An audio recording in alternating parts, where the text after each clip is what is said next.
Buenas noches, mi nombre es María Alejandra Carusí. Esto es parte de la materia de transmisión de datos impartida por el profesor Oscar Pereira.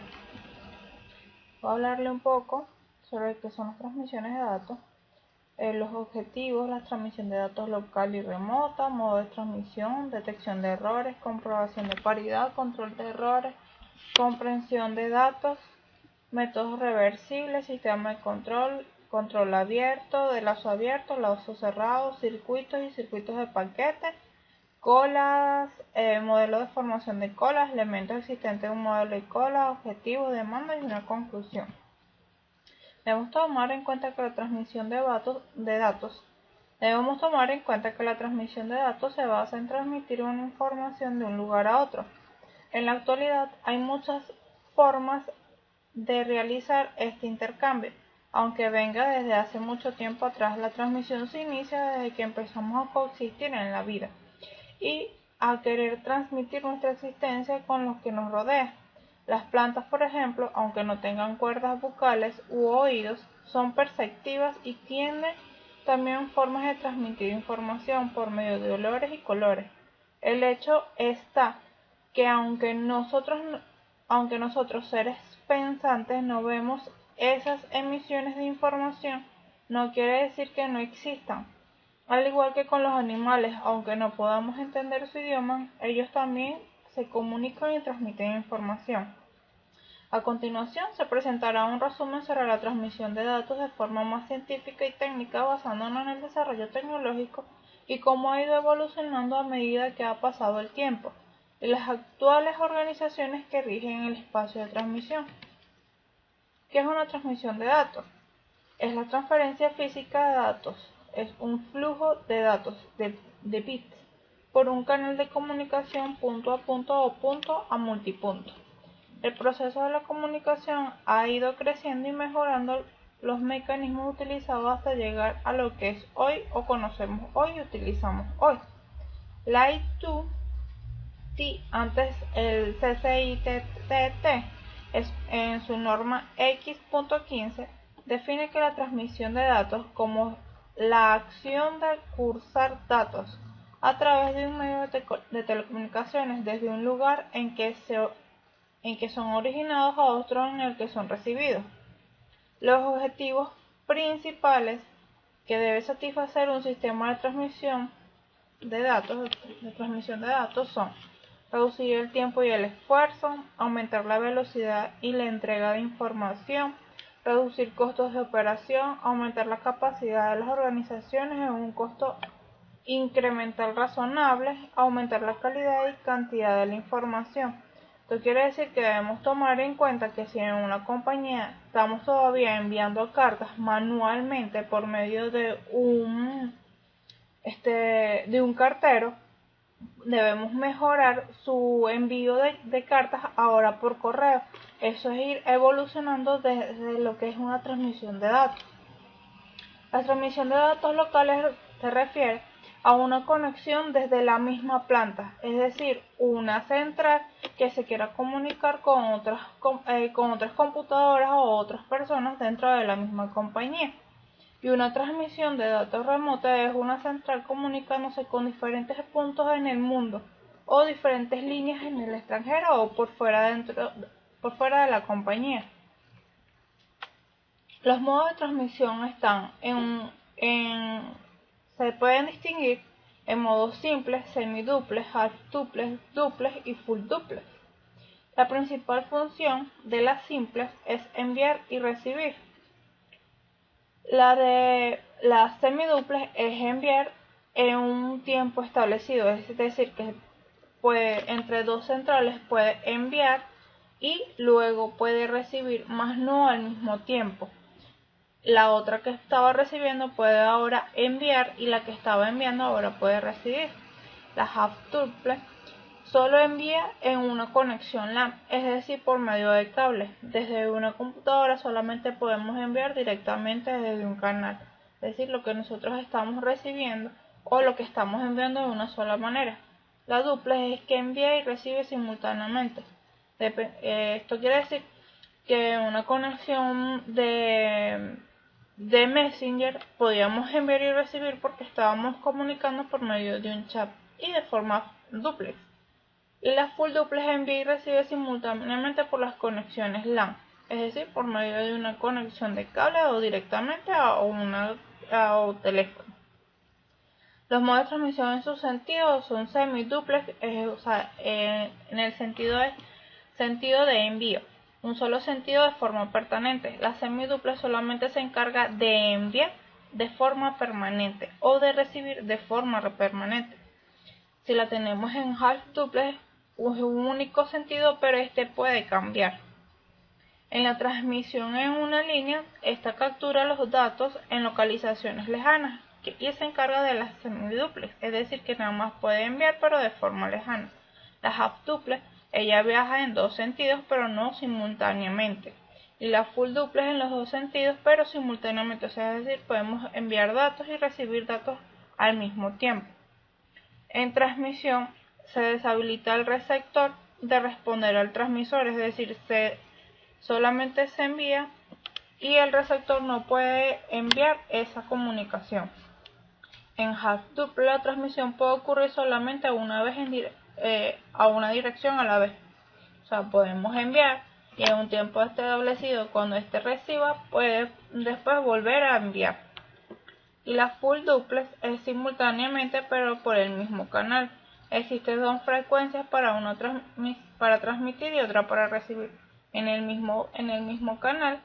Se podría decir que es la teoría del TDM, que por medio de un mismo canal dos o más líneas se pueden conectar pero con un diferente tiempo.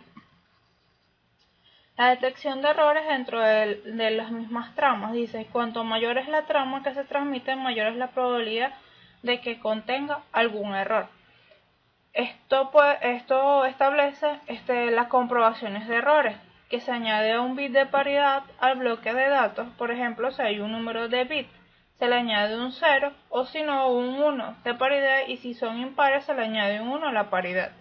Para esto se establecen los controles, que se tratan en el caso de detectar y corregir errores parecidos a las transmisiones. Puede haber dos tipos de errores: la transmisión de pérdida, cuando una trama enviada no llega a su destino, y la transmisión dañada, cuando llega una trama con algún error. Para el control de errores, se establece que las tramas, cuando son enviadas, pueden percibir daños. Ejemplo, en la televisión, que se utiliza nada más por las simplex, que nada más pueden enviar, más no vamos o sea, estamos nosotros como personas que estamos viendo el televisor, estamos recibiendo la señal, y el canal de transmisión está exactamente eso, transmitiendo.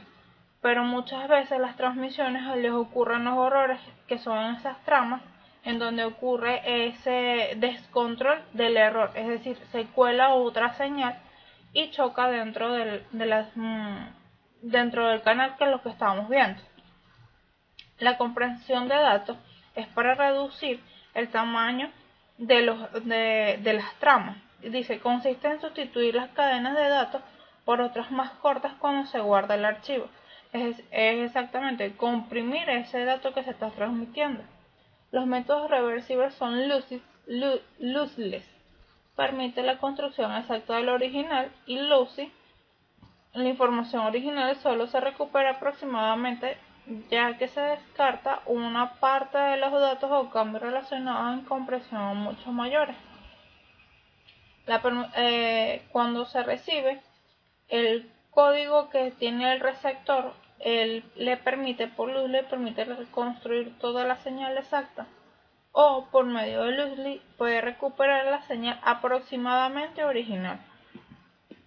Los sistemas de control están formados por un conjunto de dispositivos de diversa naturaleza cuya finalidad es controlar el funcionamiento de una máquina o de un proceso. Existen dos tipos de sistemas de control, el de lazo abierto y el de lazo cerrado. En los sistemas de control tenemos que hay una entrada y una salida, es decir, todo lo que entra pasa por medio de un proceso y luego sale. En los lazos abiertos Dice, una señal de entrada actúa sobre los elementos que controlan el funcionamiento de la máquina o proceso, y a la salida se obtiene la señal controlada. En este tipo de sistema de control, la señal de salida no tiene efecto sobre la acción de control.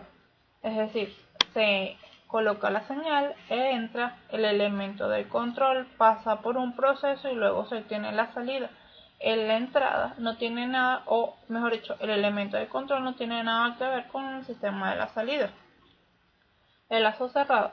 Las señales de salida y de entrada están relacionadas mediante un bucle de realimentación a través del cual la señal de salida influye sobre la de entrada. De esta forma, la señal de salida tiene el efecto sobre la acción de control. Si notamos en el esquema, está la señal de entrada, el comparador, el elemento control, pasa por el proceso, se obtiene por la señal de salida y esta se transmite por medio de un sensor otra vez al comparador. Eso quiere decir que lo que salga debe compararse a lo que está entrando. Debe ser exactamente igual.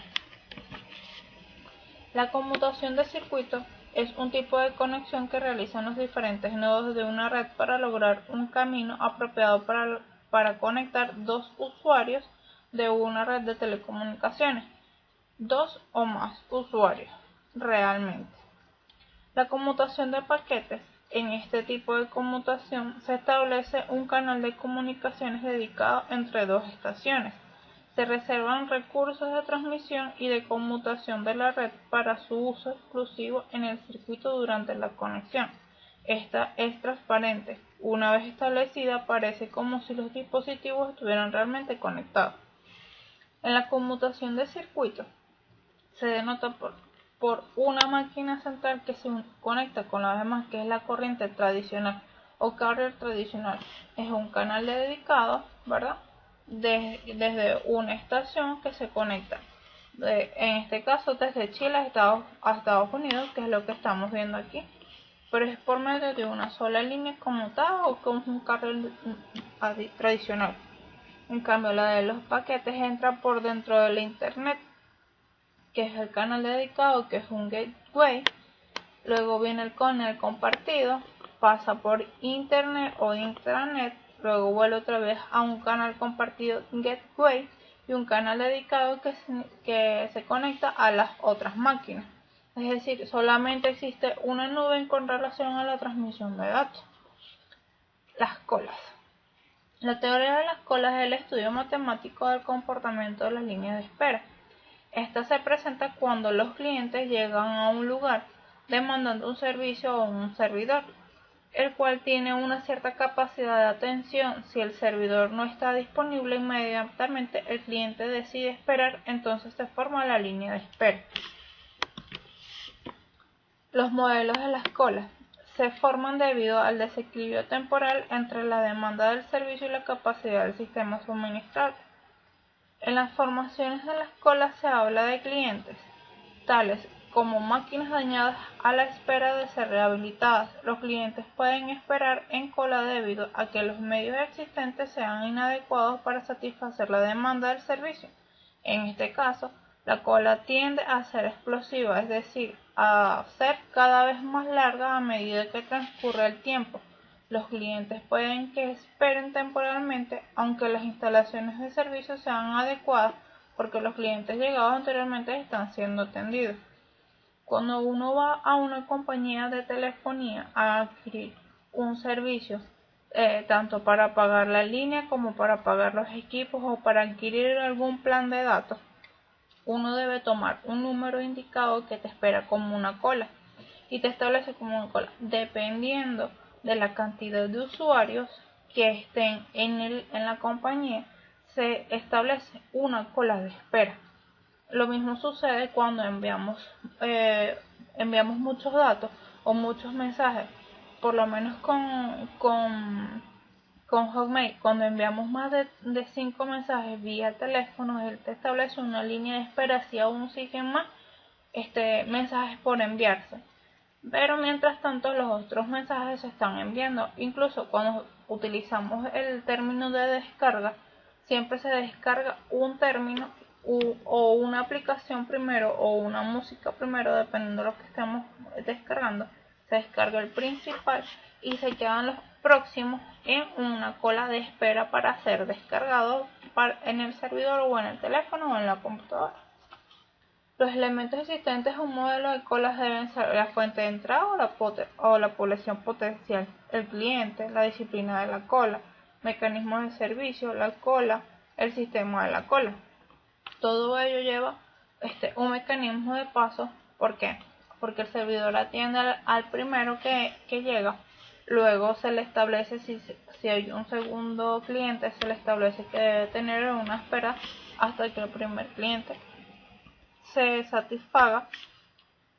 Y si llegan otros, deben establecer lo mismo, o sea, esperar, conocer que también estaban teniendo a alguien antes que a eso. Los objetivos es identificar el nivel óptimo de capacidad del sistema que minimice el coste del mismo, evaluar el impacto que las posibles alternativas de modificación de la capacidad del sistema tendrán en el coste total mismo, establecer un balance equilibrado, óptimo, entre las consideraciones cuantitativas del coste y cualitativas del servicio. Prestar atención al tiempo de permanencia en el sistema o a la cola de espera. La demanda. Como ingenieros debemos tomar en cuenta las demandas de los servicios para despejar las colas. Las demandas de servicio, como cualquier otro servicio público en un sistema de telecomunicaciones, tiene que atender una demanda de servicio fluctuante que solo se puede predecir con un grado limitado de exactitud mediante técnicas de análisis de mercadeo, medición y proyección adecuada. Todos debemos tomar las características principales de por qué estamos prestando ese servicio o por qué se adhiere a ese servicio. Tenemos una demanda. Las grandes compañías siempre tienen una demanda de más líneas o de más peticiones de equipos. Si se establecen que los equipos están dañados o necesitan una nueva serie de equipos, las compañías sucursales deben proveer esa capacidad de petición o demanda que transcurre. Como ingenieros debemos saber qué problemática se está estableciendo dentro de la compañía para así poderlas resolver. Todo lleva un tiempo, una proyección, todo debe ser planificado con anticipación. En conclusión, la transmisión de datos está en todo. Incluso en este momento le estoy transmitiendo un dato ya conocido o simplemente para reforzar el conocimiento de los demás. Solamente estoy utilizando un canal que es para enviar y para recibir, que es en diferentes tiempos, ya que yo no estoy recibiendo nada, pero sí estoy enviando una información y ustedes la están capturando. Ustedes la están capturando. Así que muchísimas gracias. Esto es todo. Feliz noche.